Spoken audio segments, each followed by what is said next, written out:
Queen Boudica's brutal revolt against Rome, 60 AD. Let's go by History Dose. If you want to go see his content, browser links in the with description box integrated down below. message apps and AI feels like I'm using a version of the internet from the future. Stick around and I'll explain more on that at the end of the video. Bonus content from us, Patreon, link in the description box down below. 17 years since the Roman Empire invaded Britain. In the east of Britain lives a tribe called the Iceni. Its people are found in sloping villages or sparingly clustered along the edges of windswept pastures. Their allegiance lies with their king, Prasutagus. War is an affliction as endemic to his land as any other, and though it has sharpened the valor of his warriors, the marching columns and alien banners that now cross the countryside carry a certain finality. Tribes have surrendered without resistance, and others humbled by the sword. The aging Prasutagus does not dare to openly defy an empire that has conquered so much of the world. He proclaims that after his reign, the kingdom will be ruled partly by the Romans and partly by his two daughters. Yet the passing of the king is not followed by the exalted coronation of his progeny. The Romans confiscate the land of Icenian nobles and trespass on the estate of the dead king. His daughters they violate, and his widow is dragged out, bound to a post, and flogged. Slumped in a pool of her own blood, here is the queen of the Iceni, Boudica. Holy shit, Jack. There is some fucking Julius Caesar who invaded Britain in 55 and 54 BC. The men of Rome emerged from the blue fog to scatter the coastal tribes, but it was Claudius in 43 AD who began the conquest in earnest. The occupying Romans widely take the pre-literate people of Britain to be savages of a debased and ferocious inclination, practitioners of arcane superstition that ought to be tamed by the roving vanguard of Rome. The righteousness of this mission is no doubt lent credence by the grandeur of the eternal city and its subject lands. That looks beautiful. Fuck, would you ever want to destroy that, man? That's gorgeous. No. Founded on the legend of Romulus and enlivened by stories of the old gods, Bro, the city of Rome betrays a certain that brilliance. I want to go there and just enjoy that. One that has raised resplendent monuments and aqueducts, and philosophers of ethics, logic, and nature, great artists and exceptional warriors. The violent conquest of other lands and enslavement of the vanquished greatly contributes to this prosperity. The empire is now subject to the caprices of the young Emperor Nero. His representative in Britain is the governor Gaius Suetonius Paulinus, who at present finds himself on the Isle of Mona crushing the stronghold of the Druid priestly class. And far away, the woman with the torn back, the Queen Boudica, rises to rally her tribe. Yeah. You were wrong, but let's go. Let's see what she's got, man. She was savage. In contrast to the Roman Horrible view, history the story, tribes I of love. Britain are complex, with existing cultural and material connections to the continent, as well as old oral traditions and skill in metalworking, pastoralism, and agriculture. Boudica knows that many other chieftains have chosen surrender as a means of survival, whereby tribal hierarchies might be maintained under Roman imperial authority. But the queen's distrust of the Romans is shared by another tribe called the Trinowantes. The tribe had traditionally occupied the city of Camulodunum, but the Romans forced the inhabitants from the land, founding a fortress and now an extravagant Roman colony at the site. Okay. And so the Trinowantes, together with the Iceni, marched behind the Queen Boudica. The motives for this revolt may also include the financial strains of Roman overlordship, heavy taxation and mounting debts owed to Roman citizens. These and other elements of the narrative remain ambiguous because knowledge of the revolt largely comes from two ancient authors, Tacitus writing around the year 100 AD and Cassius Dio writing around 200. Tacitus is almost certainly informed by eyewitness testimony, as his close father-in-law Agricola served in Britain during the revolt and later became governor of the But it's still province. gonna be biased, And Dio right? appears to have had access to earlier accounts now lost to time. Nevertheless, both writers have a tendency to fabricate speeches to make contemporary political critiques of the Roman Empire. Right, okay. And to some extent, both depict the people of Britain as a persecuted but nonetheless savage people. In any event, the very real wrath of Boudica and the rebel army first reaches the tiled houses and elegant streets of Camulodunum.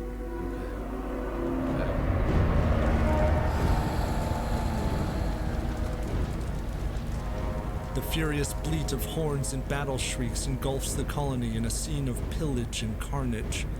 The town garrison and an ill-prepared Roman relief force of 200 fall back to the temple of Claudius.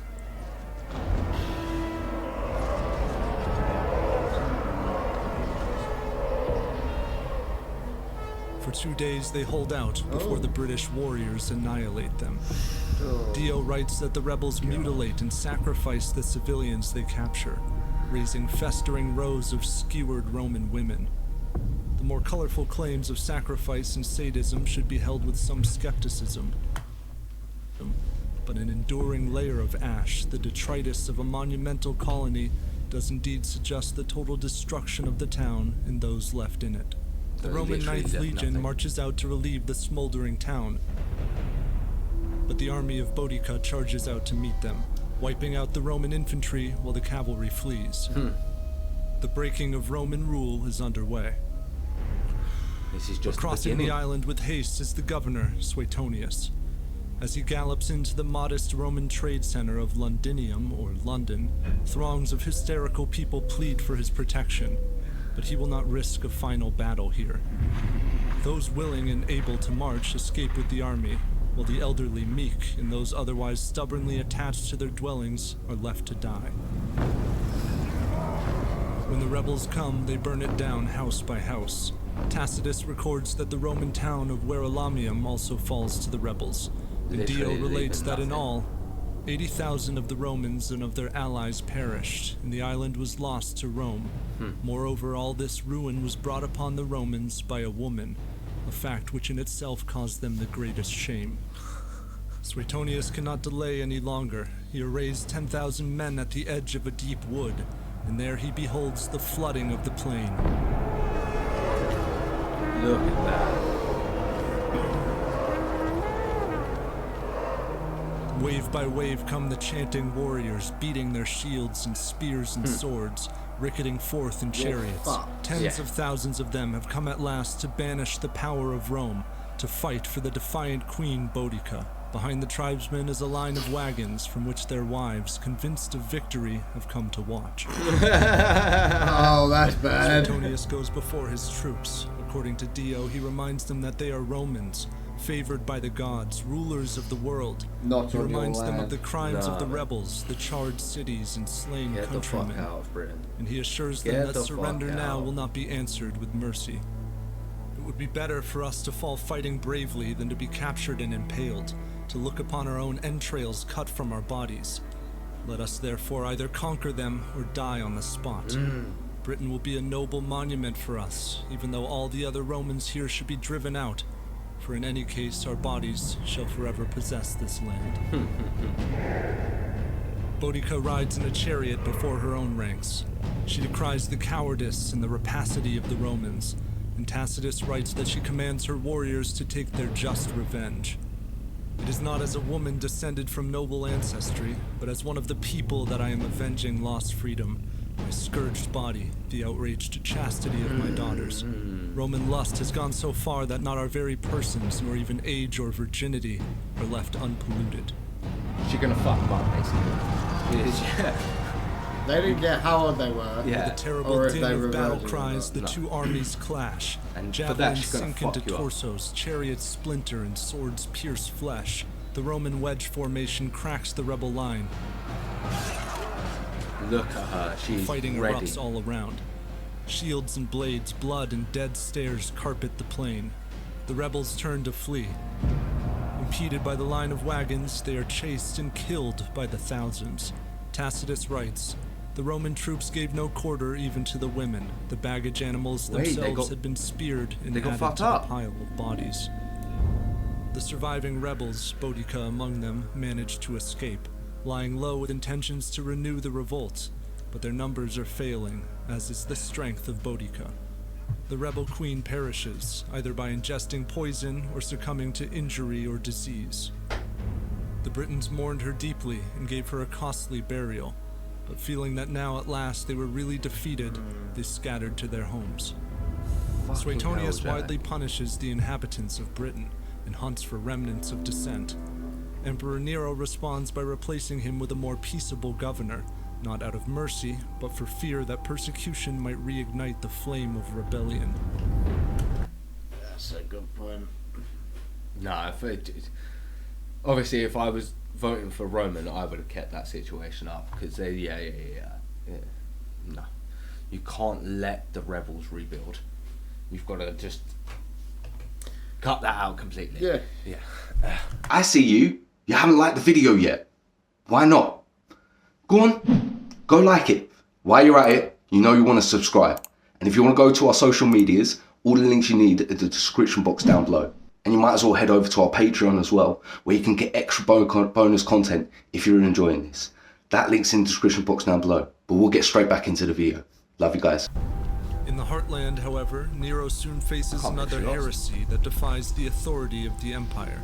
It's thought that Nero accuses these dissidents of starting the Great Fire of Rome, and Tacitus writes, Nero punished with the utmost refinements of cruelty a class of men loathed for their vices, whom the crowd styled Christians. Okay. Christus, the founder of the name, had undergone the death penalty in the reign of Tiberius, by sentence of the procurator Pontius Pilatus. And the pernicious superstition was checked for a moment, only to break out once more. Not merely in Judea, the home of the disease, but in the capital itself. The confessed members of the sect were arrested, vast numbers were convicted, and they were covered with wild beast skins and torn to death by dogs. They were fastened on crosses, and when daylight failed, were burned to serve as lamps by night. Nero had offered his gardens for the spectacle. Subjugation and conquest are not merely the habits of Nero, but persistent features of the empire itself. With the revolt in Britain crushed, the Romans will rebuild Londinium into a sprawling capital and construct a town on old Iceni lands. Roman hold on Britain survives the death of Nero and lasts for 3 centuries more. Boudica becomes a distant image, a veiled impression forgotten by many, to be redrawn centuries later, embellished in annals, poems, and plays from the medieval period and onward. British audiences see in her a barbaric butcher, an ancestral shame, or a patriot, an exemplar of female fortitude. She is cast sometimes as a figure of anti-imperialism, and elsewhere as the martyred godmother of the British Empire. And just so it had been in the time of the Romans, that the portrait of this ancient woman of the Iceni tribe appeared not in detailed relief, but often as a reflection of those who would hear and tell her tale. Nice. I'm always falling into rabbit holes about ancient... That was very, very good. We thoroughly enjoy History Dose. He makes amazing content, always captures you in. If you guys enjoyed it, then go over to his channel and check out some of his other stuff. Link is in the description box down below. And of course, if you enjoyed our reaction, you want to go see more, go to our Patreon. That link's in the description box down below. And like, comment, subscribe, hit that notification bell, and we will catch you in the next video. See you soon. I hope.